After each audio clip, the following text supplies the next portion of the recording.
ನಾವು ಎಡ ಬಲ ದಿಕ್ಕಿಗೆ ನೋಡಿ ಯಾರು ನಮ್ಮನ್ನು ನೋಡುತ್ತಿಲ್ಲ ಎಂದು ಹೇಳಬಹುದು. ಆದರೆ ನೆನಪಿಡಿ, ದೇವರು ನೋಡುತ್ತಿರುತ್ತಾನೆ.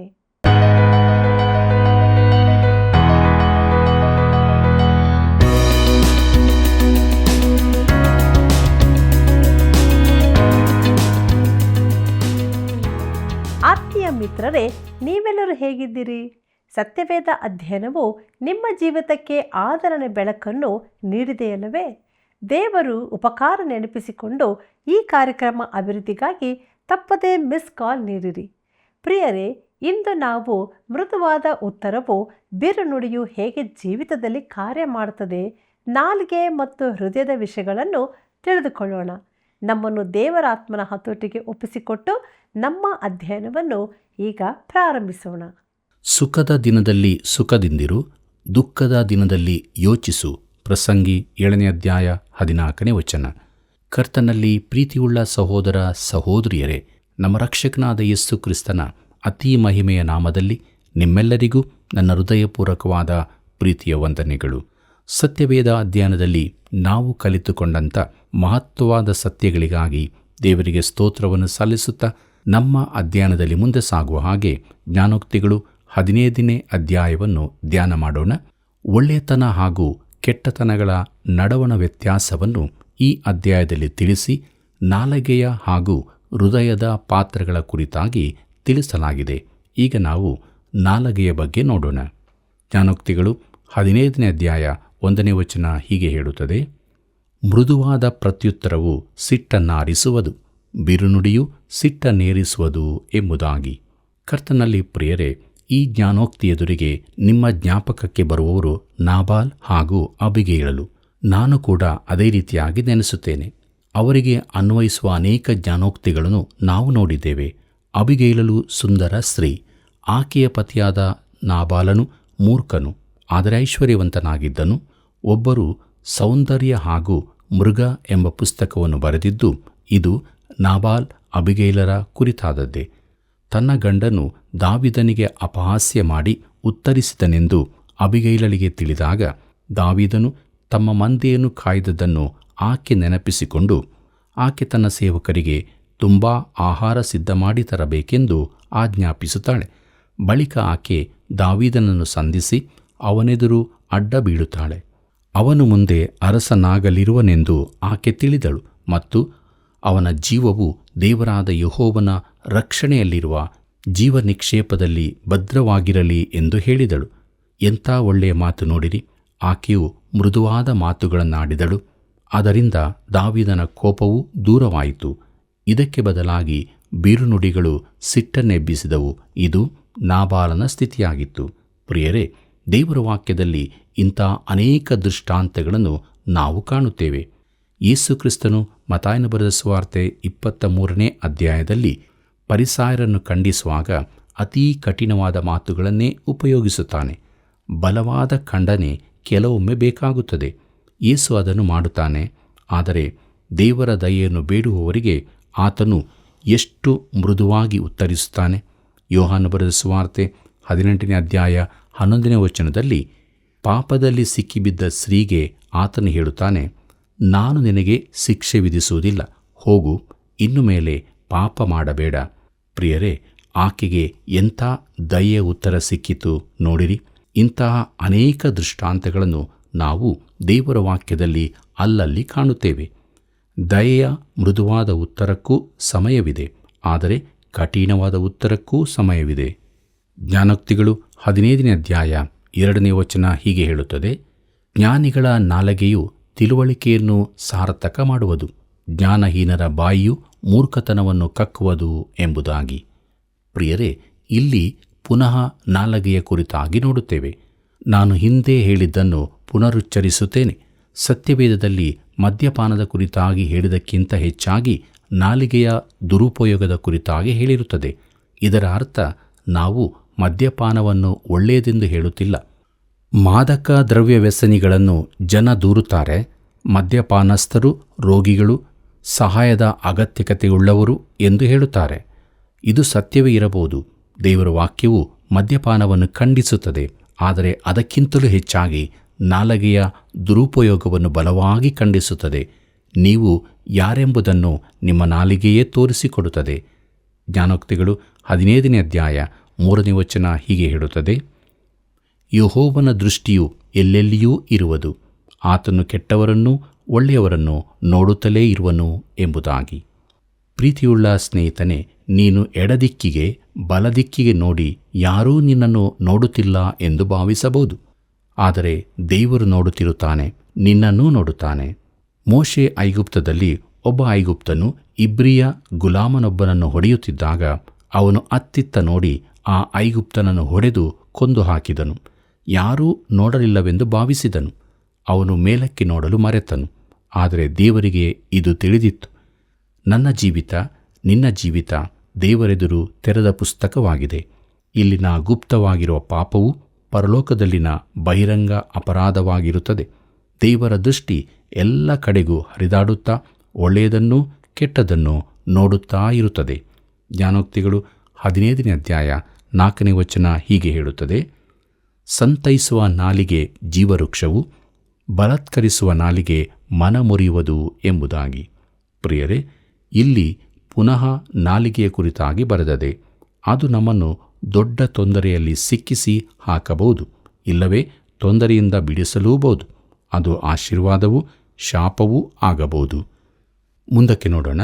ಜ್ಞಾನೋಕ್ತಿಗಳು 15ನೇ ಅಧ್ಯಾಯ 5ನೇ ವಚನವನ್ನು.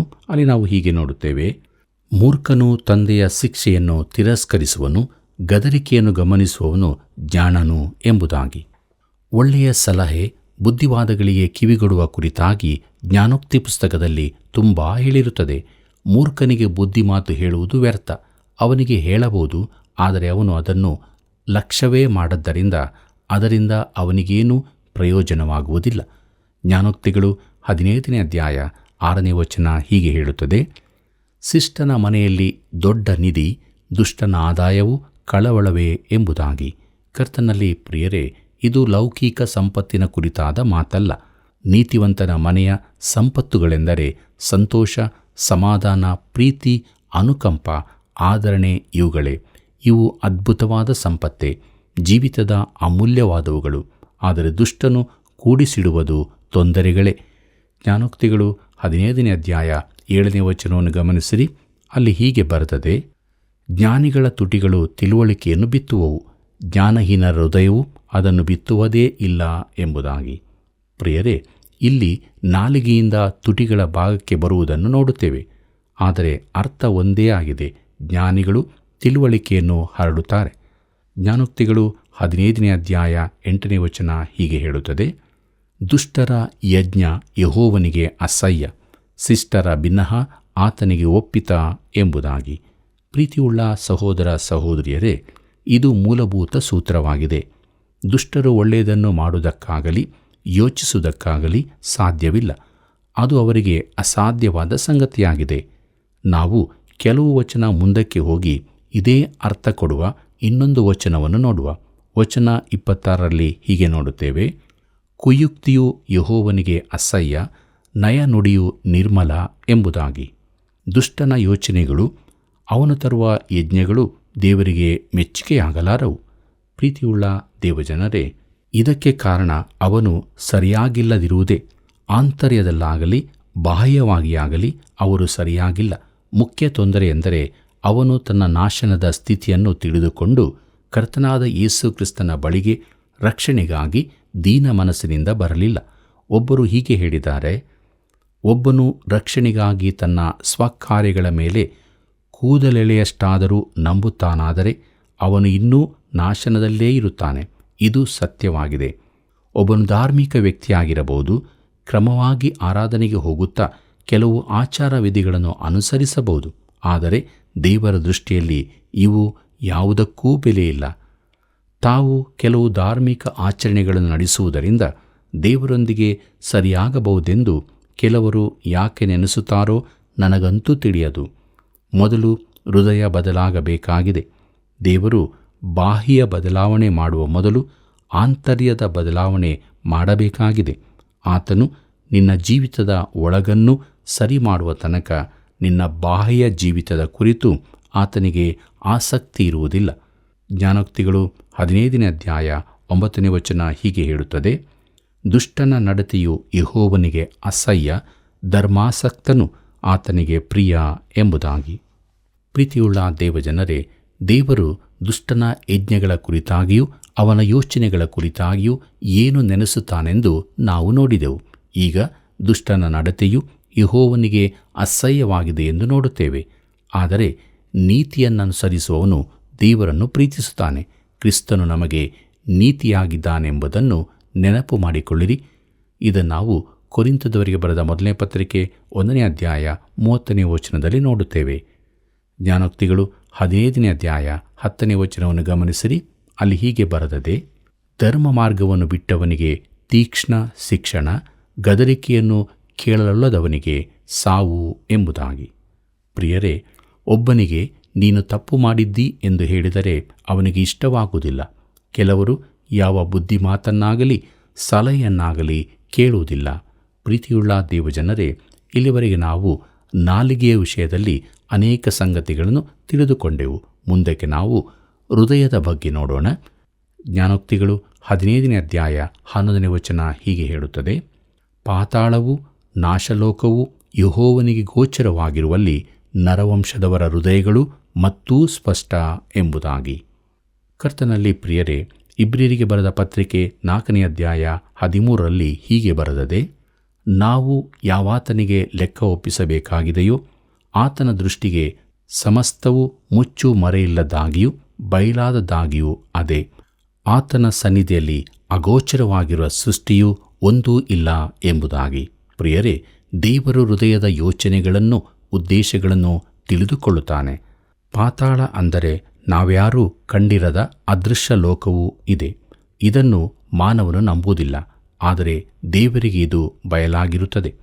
ಆ ಅದೃಶ್ಯ ಲೋಕದ ಚಿತ್ರಣವನ್ನು ದೇವರು ಮಾತ್ರ ತಿಳಿಸಬಲ್ಲನು. ಆಗ ನಮಗೆ ಈ ಜೀವಿತದ ನಿಜ ಅರ್ಥ ತಿಳಿದು ಬರುತ್ತದೆ. ಈ ಲೋಕದ ನಂತರ ಏನೂ ಇಲ್ಲ ಎಂಬ ಭ್ರಮೆಯಲ್ಲಿ ಜೀವಿಸುವ ಮನುಷ್ಯನು ದೇವರ ಮಗುವಿಗಿಂತ ವ್ಯತ್ಯಾಸವಾಗಿ ಜೀವಿಸುತ್ತಾನೆ. ಅವನ ಪ್ರಾಮುಖ್ಯತೆಗಳು ಬೇರೆಯೇ ಆಗಿರುತ್ತದೆ. ದೇವರ ಮಕ್ಕಳಲ್ಲದವರೊಂದಿಗೆ ನಾವು ಮಾತನಾಡುವಾಗ ಅವರ ಜೀವಿತದ ದೃಷ್ಟಿ ಏನೆಂಬುದನ್ನು ತಿಳುಕೊಳ್ಳುವುದು ಒಳ್ಳೆಯದು. ಅವರ ಯೋಚನಾ ಸರಣಿ ಏನೆಂಬುದನ್ನೂ ತಿಳುಕೊಳ್ಳಬೇಕು. ಆದರೆ ಈ ಲೋಕದಾಚೆಗಿನ ಅದೃಶ್ಯ ಲೋಕದಲ್ಲಿ ಏನಿದೆ ಎಂದು ದೇವರು ಮಾತ್ರನೇ ತಿಳಿಸಬಲ್ಲನು. ದೇವರಾತ್ಮನು ಮಾತ್ರ ಕ್ರಿಸ್ತನ ಸಂಗತಿಗಳನ್ನು ನಮಗೆ ಹಾಗೂ ಅವರಿಗೆ ತಿಳಿಸಬಲ್ಲನು. 2000 ವರ್ಷಗಳ ಹಿಂದೆ ಯೇಸು ಕ್ರಿಸ್ತನು ಈ ಭೂಮಿಯ ಮೇಲೆ ನಡೆದಾಡಿದನು. ಆತನು ಮರಣದ್ವಾರವನ್ನು ಪ್ರವೇಶಿಸಿದನು, ಆದರೆ ತಿರುಗಿ 3ನೇ ದಿನದಲ್ಲಿ ಎದ್ದು ಬಂದನು. 40 ದಿನಗಳವರೆಗೆ ತನ್ನನ್ನು ಶಿಷ್ಯರಿಗೆ ತೋರಿಸಿಕೊಂಡನು. ಬಳಿಕ ತನ್ನ ಮಹಿಮೆಗೆ ಹಿಂತಿರುಗಿದನು. ನಮಗೆ ತನ್ನ ಪರಿಶುದ್ಧಾತ್ಮನನ್ನು ಕಳುಹಿಸಿಕೊಟ್ಟನು. ಪರಿಶುದ್ಧಾತ್ಮನು ಮಾತ್ರವೇ ಕ್ರಿಸ್ತನನ್ನು ನಮಗೆ ಪ್ರಕಟಿಸಬಲ್ಲನು. ಪರಿಶುದ್ಧಾತ್ಮನು ನನ್ನಲ್ಲಿಂದ ತೆಗೆದು ನಿಮಗೆ ತಿಳಿಸುವನು ಎಂಬುದಾಗಿ ಕರ್ತನಾದ ಯೇಸು ವಾಗ್ದಾನ ಮಾಡಿದ್ದಾನೆ. ಯೋಹಾನ ಬರೆದ ಸುವಾರ್ತೆ 16ನೇ ಅಧ್ಯಾಯ 15ನೇ ವಚನದಲ್ಲಿ ಇದನ್ನು ನಾವು ನೋಡುತ್ತೇವೆ. ಪ್ರಿಯರೇ, ಇದನ್ನು ನಾವು ತಿಳಿದುಕೊಳ್ಳುವುದು ಅತಿ ಅವಶ್ಯವಾಗಿದೆ. ಜ್ಞಾನೋಕ್ತಿಗಳು 15ನೇ ಅಧ್ಯಾಯ 13ನೇ ವಚನ ಹೀಗೆ ಹೇಳುತ್ತದೆ, ಹರ್ಷ ಹೃದಯದಿಂದ ಹಸನ್ಮುಖ ಮನೋವ್ಯತೆಯಿಂದ ಆತ್ಮಭಂಗ ಎಂಬುದಾಗಿ. ಕರ್ತನಲ್ಲಿ ಪ್ರಿಯರೇ, ಹರ್ಷದ ವಾತಾವರಣ, ನಗೆ, ಸಂತೋಷಗಳು ಮಾನವನ ಆರೋಗ್ಯಕ್ಕೂ ಆಯುಷ್ಯ ವೃದ್ಧಿಗೂ ಸಹಾಯಕವೆಂಬುದು ತಿಳಿದ ವಿಚಾರವೇ ಆಗಿದೆ. ಇದು ನಮ್ಮ ಜೀವಿತವನ್ನು ಅದ್ಭುತವನ್ನಾಗಿ ಮಾಡುತ್ತದೆ. ನಾವು ದುಃಖ ನಿರಾಶೆಗಳಲ್ಲಿ ಮುಳುಗಿದ್ದರೆ ಇಂತಹ ಅನುಭವ ಆಗಲಿಕ್ಕಿಲ್ಲ. ಜ್ಞಾನೋಕ್ತಿಗಳು 15ನೇ ಅಧ್ಯಾಯ 14ನೇ ವಚನವನ್ನು ಗಮನಿಸಿರಿ. ಅಲ್ಲಿ ನಾವು ಹೀಗೆ ನೋಡುತ್ತೇವೆ, ವಿವೇಕಿಯ ಹೃದಯ ತಿಳುವಳಿಕೆಯನ್ನು ಹುಡುಕುವುದು, ಮೂಢರ ಬಾಯಿ ಮೂರ್ಖತನವನ್ನು ಮುಕ್ಕುವುದು ಎಂಬುದಾಗಿ. ಪ್ರೀತಿಯುಳ್ಳ ದೇವಜನರೇ, ಮಾನವನ ತಲೆಗಿಂತ ಹೃದಯ ಮುಖ್ಯವಾದದೆಂಬುದನ್ನು ಇಲ್ಲಿ ಒತ್ತಿ ಹೇಳಲಾಗಿದೆ. ಜ್ಞಾನ ಸಂಪಾದನೆ ಕುರಿತಾಗಿ ಇಲ್ಲಿ ಹೇಳದೆ ಆತ್ಮಿಕ ಜಾಗೃತೆಯ ಅಥವಾ ಪರಿಶುದ್ಧ ಜ್ಞಾನದ ಕುರಿತಾಗಿ ಹೇಳಲಾಗಿದೆ. ಇದು ಈ ದಿನಗಳಲ್ಲಿ ಮನುಷ್ಯರಲ್ಲಿ ಕೊರತೆಯಾಗಿದೆ. ಮುಂದಕ್ಕೆ ನೋಡೋಣ. ಜ್ಞಾನೋಕ್ತಿಗಳು 15ನೇ ಅಧ್ಯಾಯ 16 ಮತ್ತು 17ನೇ ವಚನಗಳನ್ನು. ಅಲ್ಲಿ ನಾವು ಹೀಗೆ ನೋಡುತ್ತೇವೆ, ಕಳವಳದಿಂದ ಕೂಡಿದ ಬಹುಧನಕ್ಕಿಂತಲೂ ಯೆಹೋವನ ಭಯದಿಂದ ಕೂಡಿದ ಅಲ್ಪಧನವೇ ಲೇಸು. ದ್ವೇಷವಿರುವಲ್ಲಿ ಕೊಬ್ಬಿದ ದನದ ಮಾಂಸಕ್ಕಿಂತಲೂ ಪ್ರೇಮವಿರುವಲ್ಲಿ ಸೊಪ್ಪಿನ ಊಟವೇ ಉತ್ತಮ ಎಂಬುದಾಗಿ. ಕರ್ತನಲ್ಲಿ ಪ್ರಿಯರೇ, ದಾನಿಯೇಲನ ಜೀವಿತದಲ್ಲಿ ಇದಕ್ಕೆ ಒಳ್ಳೆ ಉದಾಹರಣೆಯನ್ನು ಕಾಣುತ್ತೇವೆ. ಅವನು ಯುವಕನಾಗಿದ್ದಾಗಲೇ ಬ್ಯಾಬಿಲೋನಿಗೆ ಸೆರೆ ಒಯ್ಯಲ್ಪಟ್ಟನು. ಅವನಲ್ಲಿ ವಿಶೇಷ ಸಾಮರ್ಥ್ಯ ಕಂಡುಬಂದದರಿಂದ ಅವನಿಗೆ ತರಬೇತಿಗಾಗಿ ಜ್ಞಾನಿಗಳೊಡನೆ ಹಾಕಲಾಯಿತು. ಅವನಿಗೆ ಕೊಡಲ್ಪಟ್ಟ ವಿಶೇಷ ಆಹಾರವನ್ನು ಅದು ಯಹೂದಿ ನಿಯಮಗಳಿಗೆ ವಿರುದ್ಧವಾದದರಿಂದ ಅವನು ನಿರಾಕರಿಸಿದನು. ಇದಕ್ಕೆ ಬದಲಾಗಿ ಧಾನ್ಯ, ಕಾಯಿಪಲ್ಯಗಳನ್ನು ಕೇಳಿಕೊಂಡನು. ದೇವರಿಗೆ ಅವನು ಭಯಪಟ್ಟದರಿಂದ ಹೀಗೆ ಮಾಡಿದನು. ಅವನು ದೇವರಿಗೆ ನಂಬಿಗಸ್ತನಾಗಿದ್ದನು. ದೇವರು ಅವನನ್ನು ಎಷ್ಟು ಘನಪಡಿಸಿದನು. ಅವನನ್ನು ಜಗತ್ತಿನ ಮೊದಲ ಮಹಾಚಕ್ರವರ್ತಿಯಾದ ನೆಬುಕದ್ನೆಚ್ಚರನಿಗೆ ಪ್ರಧಾನಮಂತ್ರಿಯಾಗುವಂತೆ ಮಾಡಿದನು. ಪರ್ಷಿಯನ್ನರು ರಾಜ್ಯಾಧಿಕಾರ ವಹಿಸಿಕೊಂಡಾಗ ಎರಡನೇ ಮಹಾಚಕ್ರವರ್ತಿಯಾದ ಕೋರೇಶನಿಗೂ ಮಂತ್ರಿಯಾಗುವಂತೆ ದೇವರು ದಾನಿಯೇಲನನ್ನು ಆಶೀರ್ವದಿಸಿದನು. ದೇವರು ತನ್ನ ಸೇವಕನನ್ನು ಘನಪಡಿಸಿದನು. ಜ್ಞಾನೋಕ್ತಿಗಳು 15ನೇ ಅಧ್ಯಾಯ 18ನೇ ವಚನ ಹೀಗೆ ಹೇಳುತ್ತದೆ: ಕೋಪಿಷ್ಠನು ವ್ಯಾಜ್ಯವನ್ನೆಬ್ಬಿಸುವನು, ದೀರ್ಘಶಾಂತನು ಜಗಳವನ್ನು ಶಮನಪಡಿಸುವನು ಎಂಬುದಾಗಿ. ಕರ್ತನಲ್ಲಿ ಪ್ರಿಯರೇ, ಇದು ನಮ್ಮನ್ನು 1ನೇ ವಚನಕ್ಕೆ ಹಿಂದೆ ಕರೆತರುತ್ತದೆ. ತನ್ನ ವ್ಯವಹಾರಗಳಲ್ಲಿ ಒರಟನಾಗಿರುವವನು ಜಗಳವನ್ನು ಹುಟ್ಟಿಸುವನು. ದೇವರ ವಾಕ್ಯವನ್ನು ಸಾರುವಾಗಲೂ ಜಗಳಗಳು ಹುಟ್ಟುವುದು ಸಹಜವೇ. ಕರ್ತನಾದ ಯೇಸು ಈ ಲೋಕದ ಎಲ್ಲರಿಗಿಂತಲೂ ಹೆಚ್ಚು ವಿರೋಧಗಳನ್ನೆದುರಿಸಿದವನು. ಸತ್ಯವು ಸಾರಲ್ಪಡುವಾಗೆಲ್ಲ ಜಗಳಗಳು ಹುಟ್ಟುವವು. ಯಾಕಂದರೆ ಅನೇಕರು ಸತ್ಯವನ್ನು ಸಹಿಸುವುದಿಲ್ಲ. ದೇವರ ವಾಕ್ಯವು ಒಂದು ಮಾಪಕದಂತೆ ಇದೆ. ಅದನ್ನು ಒಂದು ಸಭೆಗೆ ಸಾರಿದಾಗ ನಿಜವಾದ ಕ್ರೈಸ್ತನು ಯಾರೆಂಬುದು ತಿಳಿಯುತ್ತದೆ. ಕರ್ತನಲ್ಲಿ ಪ್ರಿಯರೇ, ದೇವಸೇವಕರಾದ ಡಾಕ್ಟರ್ ವರ್ನನ್ ಮ್ಯಾಗಿ ಅವರು ಈ ರೀತಿಯಾಗಿ ಹೇಳುತ್ತಾರೆ: ಒಬ್ಬ ಯೌವನಸ್ಥನಾದ ಸಭಾಪಾಲಕನಿಗೆ ಅವನ ಸಭೆಯಲ್ಲಿ ತೊಂದರೆಗಳು ಎದುರಾದಾಗ ಅವನು ನನ್ನ ಬಳಿಗೆ ಬಂದನು. ನಾನು ನನ್ನ ಬಾಲ್ಯಪ್ರಾಯದ ಅನುಭವಗಳನ್ನು ಅವನಿಗೆ ಹೇಳಿದೆ. ರಾತ್ರಿಯಲ್ಲಿ ಕುದುರೆಯಾಗಲಿ ದನಗಳಿಗೆ ಆಗಲಿ ಹುಲ್ಲು ಹಾಕಲು ಹೋಗುವಾಗ ನಾನು ಒಂದು ಲಾಠಿನನ್ನು ಕೊಂಡೊಯ್ಯುತ್ತಿದ್ದೆ. ನಾನು ಹುಲ್ಲಿನ ಕೋಣೆಯ ಬಾಗಿಲು ತೆಗೆದು ಒಳ ಹೋಗುವಾಗ 2 ಸಂಗತಿಗಳು ನಡೆಯುತ್ತಿದ್ದವು. ಒಳಗಿದ್ದ ಇಲಿಗಳು ಅತ್ತಿತ್ತ ಓಡುತ್ತಾ ಮರೆಗಾಗಿ ಹುಡುಕುತ್ತಿದ್ದವು. ಮೇಲೆ ಚಾವಣಿಯ ಸಂದಿನಲ್ಲಿ ಗೂಡು ಕಟ್ಟಿದ ಪಕ್ಷಿಗಳು ಹಾಡಲು ತೊಡಗುತ್ತಿದ್ದವು. ಬೆಳಕಿನಿಂದ ಈ 2 ರೀತಿಯ ಪ್ರತಿಕ್ರಿಯೆ ಹೊರಟಿತು. ಅದೇ ರೀತಿ ದೇವರ ವಾಕ್ಯವು ಬೋಧಿಸಲ್ಪಟ್ಟಾಗ ಇಲಿಗಳು ಕತ್ತಲೆಯ ಮರೆಗೆ ಓಡುತ್ತವೆ, ಆದರೆ ಪಕ್ಷಿಗಳು ಹಾಡತೊಡಗುತ್ತವೆ ಎಂಬುದಾಗಿ. ಆದ್ದರಿಂದ ಪ್ರಿಯರೇ, ನಾವು ಕ್ರೂಜೆಯ ಹೊರೆಯನ್ನು ಹೆಚ್ಚಿಸುವರಾದರೆ ಅದನ್ನು ತಿಳಿಸುವವರು ಮಾತ್ರವೇ ಆಗಿರಬೇಕು. ಜ್ಞಾನೋಕ್ತಿಗಳು 15ನೇ ಅಧ್ಯಾಯ 20ನೇ ವಚನ ಹೀಗೆ ಹೇಳುತ್ತದೆ: ಜ್ಞಾನವಂತನಾದ ಮಗನು ತಂದೆಯನ್ನು ಉಲ್ಲಾಸಗೊಳಿಸುವನು, ಜ್ಞಾನಹೀನನು ತಾಯಿಯನ್ನು ತಿರಸ್ಕರಿಸುವನು ಎಂಬುದಾಗಿ. ಕರ್ತನಲ್ಲಿ ಪ್ರಿಯರೇ, ಮಗನು ಒಳ್ಳೆಯವನಾದರೆ ತಂದೆ ಅವನ ಕುರಿತಾಗಿ ಕೊಚ್ಚಿಕೊಳ್ಳುವನು. ಆದರೆ ಮಗನು ಸೋತಾಗ ತಂದೆ ಒಂದು ಮಾತನ್ನೂ ಆಡದೇ ಇರುತ್ತಾನೆ. ಮುಂದಕ್ಕೆ ನೋಡೋಣ. ಜ್ಞಾನೋಕ್ತಿಗಳು 15ನೇ ಅಧ್ಯಾಯ 23ನೇ ವಚನ. ಅಲ್ಲಿ ನಾವು ಹೀಗೆ ನೋಡುತ್ತೇವೆ: ತಕ್ಕ ಉತ್ತರ ಕೊಡುವವನಿಗೆ ಎಷ್ಟೋ ಉಲ್ಲಾಸ, ಸಮಯೋಚಿತವಾದ ವಚನದಲ್ಲಿ ಎಷ್ಟೋ ಸ್ವಾರಸ್ಯ ಎಂಬುದಾಗಿ. ಪ್ರಿಯರೇ, ನಾವು ಏನು ಹೇಳುತ್ತೇವೆಂಬುದು ಮಾತ್ರ ಮುಖ್ಯವಲ್ಲ, ಅದನ್ನು ಯಾವಾಗ ಹೇಳುತ್ತೇವೆ ಎಂಬುದೂ ಮುಖ್ಯವಾಗುತ್ತದೆ. ಕೆಲವೊಮ್ಮೆ ಸರಿಯಾದ ಸಮಯದಲ್ಲಿ ಹೇಳಲ್ಪಟ್ಟ ಸರಿಯಾದ ಮಾತುಗಳು ಕಾರ್ಯ ಮಾಡುತ್ತವೆ. ಅನೇಕ ಬಾರಿ ಇಂತಹ ಸಂಗತಿಗಳಿಂದಾಗಿ ನಮ್ಮ ಜೀವಿತಗಳಲ್ಲಿ ದೊಡ್ಡ ಬದಲಾವಣೆಯಾಗುತ್ತದೆ. ನನ್ನ ಜೀವಿತದಲ್ಲೂ ಇದು ಸತ್ಯವಾಗಿದೆ. ಜ್ಞಾನೋಕ್ತಿಗಳು 15ನೇ ಅಧ್ಯಾಯ 26ನೇ ವಚನ ಹೀಗೆ ಹೇಳುತ್ತದೆ: ಕುಯುಕ್ತಿಯು ಯೆಹೋವನಿಗೆ ಅಸಹ್ಯ, ನಯ ನುಡಿಯು ನಿರ್ಮಲ ಎಂಬುದಾಗಿ. ಪ್ರೀತಿಯುಳ್ಳ ದೇವಜನರೇ, ದುಷ್ಟರ ಯಜ್ಞವು, ಅವರ ಮಾರ್ಗಗಳು ಹಾಗೂ ಯೋಚನೆಗಳು ಯೆಹೋವನಿಗೆ ಅಸಹ್ಯವಾಗಿದೆ ಎಂದು ಈಗಾಗಲೇ ನೋಡಿದ್ದೇವೆ. ದುಷ್ಟನು ತನ್ನ ದುರ್ಮಾರ್ಗಗಳಿಂದ ತಿರುಗಿಕೊಂಡು ಯೆಹೋವನ ಕಡೆಗೆ ಬರಬೇಕಾಗಿದೆ.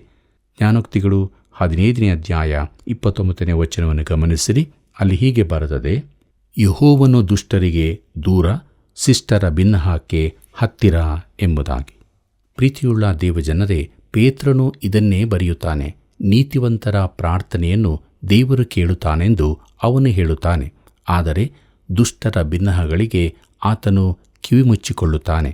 ಪೇತ್ರನು ಬರೆದ ಮೊದಲನೇ ಪತ್ರಿಕೆ 3ನೇ ಅಧ್ಯಾಯ 12ನೇ ವಚನದಲ್ಲಿ ಇದನ್ನು ನಾವು ಓದುತ್ತೇವೆ. ಜ್ಞಾನೋಕ್ತಿಗಳು 15ನೇ ಅಧ್ಯಾಯ 30ನೇ ವಚನವನ್ನು ಗಮನಿಸಿರಿ. ಅಲ್ಲಿ ನಾವು ಹೀಗೆ ನೋಡುತ್ತೇವೆ: ಕಣ್ಣಿಗೆ ಬಿದ್ದ ಬೆಳಕು ಹೃದಯಕ್ಕೆ ಆನಂದ, ಕಿವಿಗೆ ಬಿದ್ದ ಒಳ್ಳೆಯ ಸುದ್ದಿ ಎಲುಬಿಗೆ ಪುಷ್ಟಿ ಎಂಬುದಾಗಿ. ಕರ್ತನಲ್ಲಿ ಪ್ರಿಯರೇ, ನಮ್ಮ ದೇಹದ ತೂಕ ಇಳಿಸಲು ಉತ್ತಮ ಮಾರ್ಗವೆಂದರೆ ಕೆಟ್ಟ ಸುದ್ದಿಯನ್ನು ಕೇಳುವುದಾಗಿದೆ. ಜ್ಞಾನೋಕ್ತಿಗಳು 15ನೇ ಅಧ್ಯಾಯ 33ನೇ ವಚನ ಹೀಗೆ ಹೇಳುತ್ತದೆ: ಯೆಹೋವನ ಭಯವೇ ಜ್ಞಾನೋಪದೇಶ, ಗೌರವಕ್ಕೆ ಮೊದಲು ವಿನಯ ಎಂಬುದಾಗಿ. ಪ್ರೀತಿಯುಳ್ಳ ದೇವಜನರೇ, ಮಾನವನು ಮಾಡಬೇಕಾದ ಅತೀ ಮುಖ್ಯ ಕೆಲಸವೆಂದರೆ ದೇವರಿಂದ ಕಲಿಯುವುದಕ್ಕಾಗಿ ವಿನಯದೊಡನೆ ಬರುವುದೇ ಆಗಿದೆ. ಈ ಪಾಠ ನಮ್ಮೆಲ್ಲರಿಗೂ ಬೇಕಾದದ್ದಾಗಿದೆ. ಪ್ರೀತಿಯುಳ್ಳ ಸಹೋದರ ಸಹೋದರಿಯರೇ, ನಮ್ಮ ಜೀವಿತ ಹೇಗಿದೆ? ನಾವು ದೇವರಿಂದ ಕಲಿಯುವುದಕ್ಕೆ ಇಷ್ಟಪಡುತ್ತೇವೋ ಅಥವಾ ನಮ್ಮ ಜ್ಞಾನದಲ್ಲೇ ನಾವು ಜೀವಿಸ್ತಾ ಇದ್ದೇವೆಯೋ? ಇಹಲೋಕದ ಜ್ಞಾನವು ದೇವರ ಎದುರಿನಲ್ಲಿ ಹುಚ್ಚು ಮಾತಾಗಿದೆ. ಆದ್ದರಿಂದ ವಿನಯದಿಂದ ದೇವರ ಬಳಿಗೆ ಬರೋಣ. ದೇವರ ವಾಕ್ಯದ ಗೂಢಾರ್ಥಗಳನ್ನು ಅರಿತುಕೊಳ್ಳೋಣ. ವಾಕ್ಯಕ್ಕೆ ವಿಧೇಯರಾಗಿ ಜೀವಿಸೋಣ. ಇಂಥ ಜೀವಿತ ಜೀವಿಸುವುದಕ್ಕೆ ದೇವರು ತಾನೇ ಸಹಾಯ ಮಾಡಿ ನಡೆಸಲಿ. ಕರ್ತನ ಕೃಪೆಯು ಸದಾ ನಿಮ್ಮ ಸಂಗಡ ಇರಲಿ. ಪ್ರಿಯರೇ, ಒಳ್ಳೆಯತನ ಹಾಗೂ ಕೆಟ್ಟತನಗಳ ನಡುವಣ ವ್ಯತ್ಯಾಸಗಳನ್ನು ತಿಳಿದುಕೊಂಡೆವು. ದೇವರ ವಾಕ್ಯದಲ್ಲಿ ತಿಳಿಸಿದ ಅನೇಕ ವ್ಯಕ್ತಿಗಳ ಜೀವಿತದ ಉದಾಹರಣೆ ನಮಗೆ ತುಂಬ ಅರ್ಥವನ್ನು ನೀಡಿದೆ ಅಲ್ಲವೇ? ಆದುದರಿಂದ ನಾವು ನಮ್ಮ ಬಾಯನ್ನು ಕಾಯ್ದುಕೊಳ್ಳೋಣ. ನಾಲಿಗೆಯನ್ನು ಹತೋಟಿಯಲ್ಲಿ ಇಟ್ಟುಕೊಂಡು ದೇವರ ಆಶೀರ್ವಾದಕ್ಕೆ ಬಾಧ್ಯರಾಗೋಣ. ಬನ್ನಿ ಈಗ ಪ್ರಾರ್ಥನೆಯನ್ನು ಮಾಡೋಣ. ಪ್ರೀತಿಯುಳ್ಳ ನಮ್ಮ ತಂದೆಯೇ, ನಿನ್ನ ನಾಮಕ್ಕೆ ಸ್ತೋತ್ರವಾಗಲಿ. ಕರ್ತನೆ, ನಾಲಿಗೆಯ ವಿಚಾರದಲ್ಲಿ ಈ ದಿನ ನಮ್ಮೆಲ್ಲರೊಂದಿಗೆ ನೀನು ಮಾತನಾಡಿದ್ದಿ. ಹೌದು ಕರ್ತನೆ, ನೀನು ಉಂಟು ಮಾಡಿರುವಂಥ, ಸೃಷ್ಟಿಸಿರುವಂಥ ಈ ನಾಲಿಗೆಯ ಮೂಲಕ ದೇವರಿಗೆ ಮಹಿಮೆಯನ್ನು ತರುವಂಥ ರೀತಿಯಲ್ಲಿ ಜೀವಿಸಲು ಕೃಪೆ ತೋರಿಸು. ನಮ್ಮ ಪ್ರೀತಿಯ ಬಾಂಧವರನ್ನು ಆಶೀರ್ವದಿಸು. ಅವರು ಕೂಡ ತಮ್ಮ ನಾಲಿಗೆಗಳನ್ನು ಹತೋಟಿಲಿರಿಸಿಕೊಂಡು ಕ್ರಿಸ್ತನ ಮಹಿಮೆಗಾಗಿ ಜೀವಿಸುವಂತೆ ಮತ್ತು ಅನೇಕರಿಗೆ ಆಶೀರ್ವಾದಕರವಾಗಿ ಇರಿಸಬೇಕೆಂಬುದಾಗಿ ನಾವು ಪ್ರಾರ್ಥಿಸ್ತಾ ಇದ್ದೇವೆ. ಒಬ್ಬೊಬ್ಬರನ್ನು ಆಶೀರ್ವದಿಸು, ಭದ್ರಪಡಿಸು. ನಿನ್ನ ರಕ್ತ ಕೋಟೆಯಲ್ಲಿ ಅವರನ್ನು ಕರ್ತನೆ ಭದ್ರಪಡಿಸಬೇಕೆಂದು ಯೇಸುವಿನ ನಾಮದಲ್ಲಿ ಬೇಡಿದ್ದೇವೆ.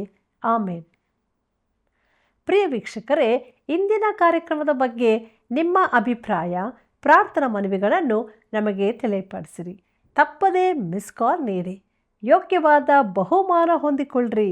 ಮತ್ತೆ ಸಂಧಿಸೋಣ. ವಂದನೆಗಳು.